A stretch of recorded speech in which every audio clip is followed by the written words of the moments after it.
것이에요. 그리고 우리가 돈 아니면 명예 아니면 그 어떤 권력에 의존하는 것 또한 또 하나의 우상 숭배가 된다라는 것입니다. 그것에서 볼 수 있듯이요, 우리들 모두는 그 율법을 다 지켜 행함으로써 율법의 저주로부터 완전히 자유할 수 있는 자가 단언컨대 없다라는 것입니다.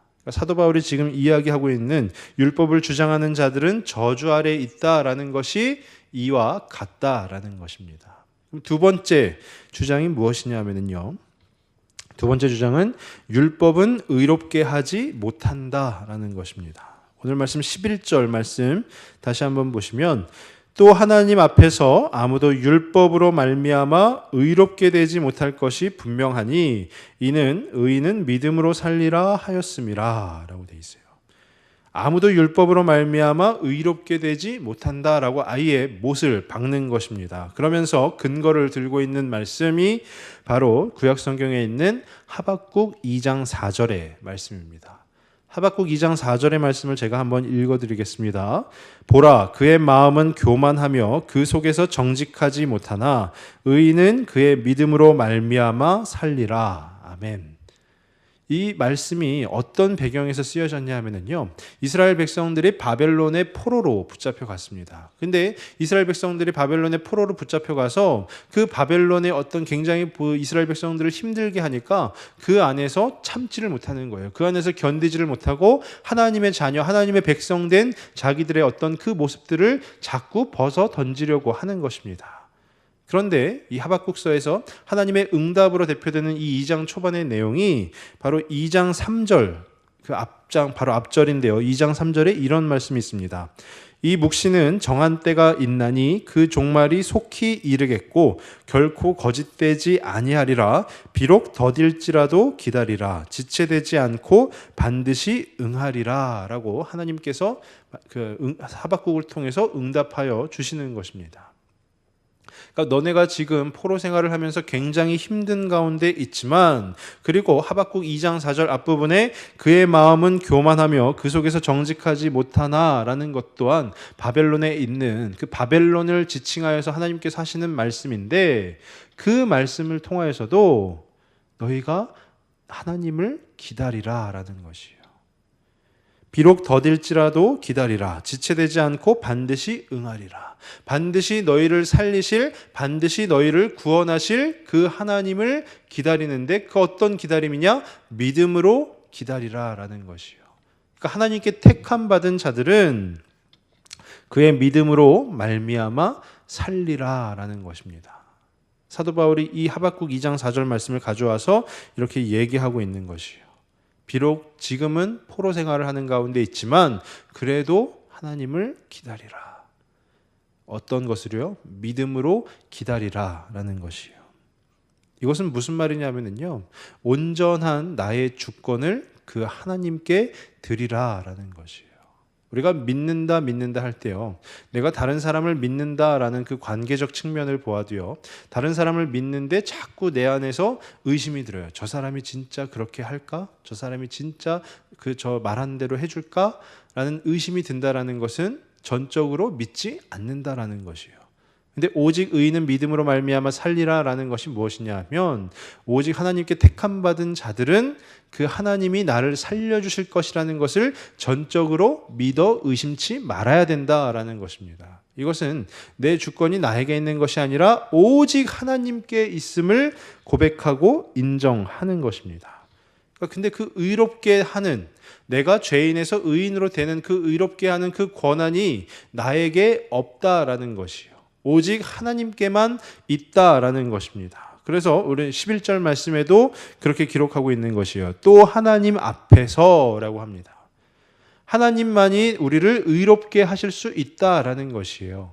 하나님이 아니고서 내 자신이 나를 스스로 내가 아무런 죄가 없습니다라고 할 수가 없다라는 것입니다.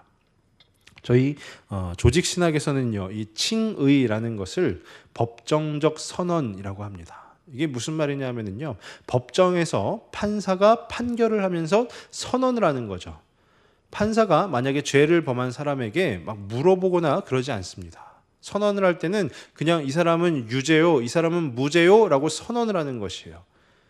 당신이 무죄였으면 좋겠습니까? 유죄였으면 좋겠습니까? 이런 거 물어보는 판사는 아무도 없다라는 것입니다. 그러니까 칭의가 법정적 선언이다라는 것이 무엇을 말하는 것이냐 하면은 하나님께서 우리를 그냥 선언하여 주신다라는 것이에요. 그러니까 그 선언에는 나의 노력이나 나의 열심 이것 중에 아무것도 관여할 수 없다라는 것입니다. 그러니까 오직 믿음으로만 하나님께서 우리의 주권자가 되셨으니 그 하나님을 온전히 믿음으로만 우리가 구원에 이를 수 있다라는 것이에요. 사도 바울이 지금 그것을 주장을 하고 있는 것입니다. 그게 바로 두 번째 주장이고요. 세 번째 주장은 무엇이냐 하면은 율법은 믿음에서 나지 않았다라는 것이에요. 율법은 믿음에서 나지 않았다. 오늘 말씀의 12절 말씀을 다시 한번 보시면은요. 율법은 믿음에서 난 것이 아니니 율법을 행하는 자는 그 가운데서 살리라 하였느니라 라고 되어 있어요. 율법은 믿음에서 난 것이 아니니 율법을 행하는 자는 그 가운데서 살리라 하였느니라. 이 주장, 그 근거 말씀으로 잡고 있는 것이 바로 레위기 18장 5절에 나오는 말씀입니다. 레위기 18장 5절의 말씀을 제가 한번 읽어드리겠습니다. 너희는 내 규례와 법도를 지키라. 사람이 이를 행하면 그로 말미암아 살리라. 나는 여호와이니라. 아멘. 그러니까 너희는 내 규례와 법도를 지키라. 그 율법을 지키라. 사람이 이를 행하면 그로 말미암아 살리라. 라는 것이에요. 어떻게 보면 굉장히 헷갈리는 것이죠. 율법을 지켜 행함으로써 우리가 사는 것이 아닌데 오직 의인은 믿음으로 말미암아 살리라라고 하였는데 이것은 율법을 지켜 행하면 너희가 살리라라고 하시는 말씀이 과연 무슨 말씀일까? 굉장히 헷갈릴 수가 있습니다. 근데 여기서 살리라라고 그 산다라는 그 말씀이 뭐냐 하면은 율법에 순종함으로써 하나님께서 주시는 일반적인 복을 이야기하는 것이에요. 그러니까 이것은 어떤 구원의 문제, 구원의 방식이 아닌 삶의 문제, 삶의 방식이다라는 것이에요. 그러니까 전혀 다르다라는 것을 말하고 있는 것입니다. 그러니까 구원의 문제가 아니라 삶의 문제, 살아가는 그냥 일반적 삶의 문제다라는 것입니다. 저희 주변에서 보면은 귀감이 되는 분들이 있습니다. 제 주변에서도요. 제가 아는 어떤 분도 굉장히 모범적인 삶을 살아갑니다. 그리고 성경도 잘 아세요. 그리고 굉장히 이렇게 남들에게 베풀기도 좋아하시고 합니다. 그런데 중요한 것은 그분이 예수님을 믿지 않는다라는 것입니다. 그러니까 이게 전혀 다른 문제다라는 것이에요. 우리가 삶 속에서 잘 살고 또 모범적으로 살고 좋은 선행을 하고 이것이 결코 구원에는 어떠한 영향을 미치지 못한다라는 것입니다. 그러니까 구원은 예수님을 믿느냐 믿지 않느냐 그 차이가 구원의 문제에 해당을 한다라는 것이에요. 우리가 인도라는 나라에요. 카스트 제도라고 있습니다. 그 브라만을 최고 계급으로 해가지고요. 한 4등급으로 나누는 것이 바로 인도의 카스트 제도입니다. 그러니까 사람을 이제 계급으로 나눈다라는 것이죠. 그런데 중요한 것은요. 맨 마지막 단계가 농민이에요. 근데 그 농민들이 아무리 지혜가 뛰어나고 학식이 뛰어나다고 해서 아무리 똑똑하다고 해서 그들이 브라만 계급으로는 갈 수가 없다라는 것이에요. 그러니까 아예 근본적으로 다르다라는 것입니다. 이 인도의 카스트 제도와 비슷한 것이 우리나라에도요. 그 우리나라 역사 가운데 신라에 보면은 골품제라는 것이 있었습니다. 그러니까 진골, 성골, 그다음에 육두품, 삼두품 하면서 그 사람을 계급으로 나누어 놓는 것인데 그 밑에 있는 계급에 있는 사람들이 아무리 똑똑하다 하여도 아무리 무엇을 잘한다 하여도 그 진골 계급으로는 갈 수가 없다라는 것이에요. 그러니까 이미 태생부터 정해져 있다라는 것입니다. 그러니까 우리가 구원의 문제라는 것은 우리가 예지예정이라고 저희 교단 신학에서는 얘기를 하는데요. 이 예지예정이라는 것이 하나님께서 미리 정하여 놓으셨다라는 것이에요. 그러니까 구원받을 자들을 미리 정하여 놓으셨다. 이것은 무엇이냐 하면 인간의 마음으로 인간의 생각으로는 그것을 바꿀 수가 없다라는 것이에요. 그러니까 율법을 통해서는 결코 그 구원에 이를 수 없다라는 것이 바로 이 사도 바울의 주장이다라는 것입니다. 그러면 마지막 주장은 무엇이냐 하면요. 마지막 주장은 그리스도께서 우리를 대신하여 저주를 받으셨고 우리를 속량하여 주셨다라는 것이에요. 그래서 오늘 말씀 13절에 보시면은요, 그리스도께서 우리를 위하여 저주를 받은 바 되사 율법의 저주에서 우리를 속량하셨으니 기록된 바 나무에 달린 자마다 저주 아래에 있는 자라 하였음이라 라고 주장을 하고 있습니다. 그리스도께서 우리를 대신하여 그 저주를 받으셨고 우리를 속량하여 주셨다. 그런데 그 기록된 바 하면서 또 근거로 삼고 있는 말씀이 신명기 21장 23절 말씀입니다. 신명기 21장 23절 말씀을 제가 한번 읽어드리겠습니다. 그 시체를 나무 위에 밤새도록 두지 말고 그날에 장사하여 내 하나님 여호와께서 내게 기업으로 주시는 땅을 더럽히지 말라. 나무에 달린 자는 하나님께 저주를 받았음이니라. 아멘. 그러니까 이게 무슨 말이냐 하면요, 나무에 달려 죽은 자는 저주를 받은 사람이다라고 이야기하는 것이요. 근데 우리 예수님께서 어디에 달려 죽으셨습니까? 십자가는 나무로 만든 것이죠. 그러니까 예수님께서 유대인의 율법대로 따진다면 저주를 받은 분이다라는 것이에요. 근데 그 예수님이 진짜 저주를 받으신 것이 아니라 율법의 그 저주를 대신 짊어지셨다라는 것이에요. 그러니까 예수 그리스도께서 대신하여 우리의 저주를 받으셨고 그리고 우리를 속량하여 주셨다. 그 율법의 그 한계를 깨뜨려 주셨다라는 것입니다. 근데 이 주장 가운데, 이 말씀 가운데 속량이라는 단어가 나옵니다. 속량하면은 우리는 쉽게 구하다 라는 그 뜻으로 생각을 하실 것입니다. 근데 이 단어의 뜻이요, 이 갈라디아서에 쓰인 이 속량이라는 단어의 뜻이 무엇이냐 하면 값을 치르고 사다라는 뜻이에요. 값을 치르고 사다. 그러니까 우리가 그냥 구하다, 구원하다 이 뜻이 아니라 값을 치르고 사다라는 것입니다. 그래서 같은 단어가 쓰인 성경의 구절이 총 5구절이 있는데요. 그 5구절 중에 2구절이 다니엘서 2장 8절에 보시면은 이런 말씀이 있습니다. 제가 한번 읽겠습니다. 왕이 대답하여 이르되 내가 분명히 아노라 너희가 나의 명령이 내렸음을 보았으므로 시간을 지연하려 함이로다. 시간을 지연하다. 그러니까 시간을 어떤 값을 치르고 그 시간을 사다라는 뜻이에요. 그리고 또 한 가지 에베소서 5장 16절에 보시면은 세월을 아끼라 때가 악하니라 라는 것에서 이 아끼라라는 뜻이 오늘 이 속량이라는 단어와 동일한 단어가 쓰였다라는 것입니다. 세월을 아끼라, 세월을 도로 사라라는 것이죠. 세월을, 시간을, 값을 치르고 그것을 사라라는 뜻이에요. 저는 오늘 말씀을 이렇게 준비하면서요, 이 한글 개역개정 성경을 계속해서 읽고 또 읽으며 묵상하는 과정 가운데서 속량이라는 단어는 어떤 면에서 보면 로마서 3장 24절에 보면 그리스도의 속량이 나옵니다. 그처럼 구하다라는 뜻으로 받아들였어요. 예수님께서 우리를 구하여 주셨지, 예수님께서 우리를 그냥 살려 주셨지라고 생각을 했는데 이 원어의 뜻을 살펴본 후에 다시 묵상을 하게 되었습니다. 왜냐하면은 기본적으로 구하다라는 그 뜻을 가지고 있는 단어가 쓰인 것이 아니고요, 값을 치르고 사다라는 단어가 쓰였다라는 것이에요. 근데 그 단어는 성경 말씀 가운데서 어떤 의미로 쓰였느냐? 보통 시간을 아낀다, 시간을 다시 번다라는 그 의미로 쓰였다라는 것이에요. 그래서 저는 묵상을 하면서 2가지 어떤 포인트를 얻게 되었습니다. 그게 무엇이냐면요, 예수님께서 우리에게 주어진 그 율법의 저주, 그 율법의 저주를 주님이 다시 값을 치르고 사셨다라는 것이에요. 그 저주가 주님이 사시면 어떻게 되죠? 우리에게 그 저주가 남지 않는다라는 것이 되는 것이죠.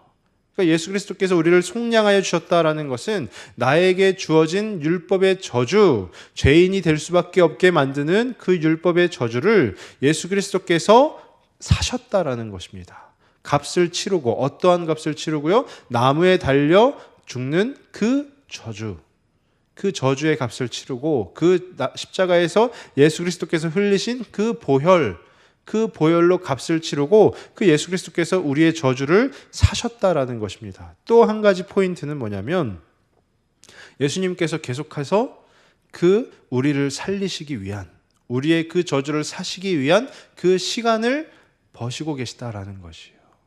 그 시간을 계속 어떻게 보면 우리의 입장에서 보면 연장시켜 가고 계시다라는 것입니다. 우리에게 기회를 주신다라는 것이에요.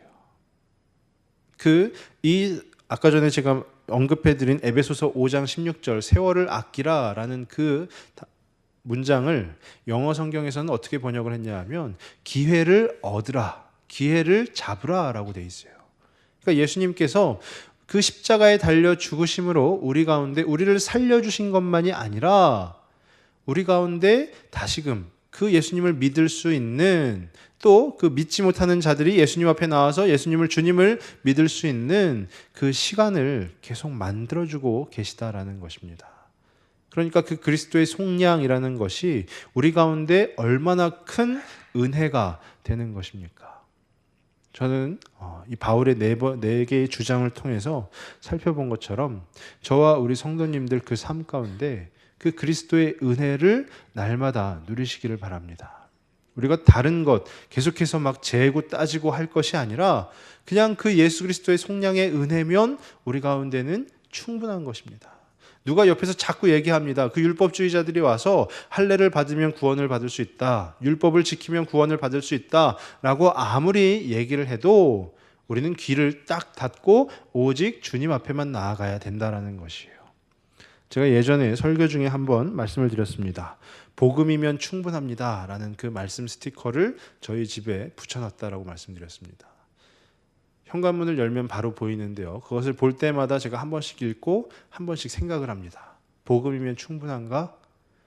그런데 저는 그 현관을 열고 들어가서 저희 아내에게 내던지는 말은 여보, 복음이면 충분합니다 라가 아니라 오늘 저녁 뭐 먹을까? 라는 것이에요. 오늘 저녁 뭐 먹을까? 무엇을 먹을까? 무엇을 마실까? 하는 그 염려가 복음이면 충분합니다 라고 하면서도 우리 안에 스물스물 들어온다라는 것입니다.